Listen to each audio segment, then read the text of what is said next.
மகாநதி அடுத்த வர எபிசோட்ல பார்த்தீங்கன்னா, விஜய், காவேரி கார்ல பார்த்தீங்க அப்படின்னா, தன்னோட பொண்ணு காவேரி தேடி அலையுறாங்க. அவங்க பார்த்தீங்க அப்படின்னா, இந்த மாரி விஜயோட சித்தப்பா வந்து டிபார்ட்மெண்ட்ல ஒரு தெரிஞ்ச ஆளுங்க மூலியமா, அவரோட கார் எங்க இருக்குன்னு சொல்லிட்டு, ராகவோட கார் எங்க இருக்குன்னு சொல்லிட்டு ட்ரேஸ் பண்ணிட்டாங்க.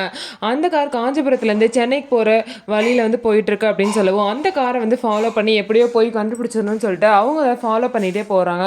அதுக்கப்புறம் பார்த்தீங்க அப்படின்னா, ஒரு நேரம் வந்து அந்த ராகவ் பார்த்தீங்க அப்படின்னா, கார்லேருந்து இறங்கி இந்த மாரி அவங்க ஆளுங்க சொன்னது கேட்டு ரொம்பவே ஷாக் ஆயிட்டாங்க. விஜய் வந்து என்னை தேடி வீட்டுக்கு வந்திருக்கான் அப்படின்னா, எப்படி வந்து அவனுக்கு தெரியும்? நான் தான் வந்து குழந்தைய கடத்தினேன்னு எப்படி கண்டுபிடிச்சான்னு தெரில அப்படின்னு சொல்லிட்டு, அந்த டென்ஷன்ல கார விட்டு இறங்கி ஒரு இடத்துல பேசிட்டு இருப்பாங்க. அந்த லொகேஷன் ஒரே இடத்துல காமிக்கிறனால, நம்ம அங்க போயிரலான்னு சொல்லிட்டு விஜய் கார ஓட்டிட்டு அங்க போறாரு. அங்க போய் பார்த்தா ராகவ் வந்து அங்க ஒரு கார்ல வந்து நிக்கிறான்.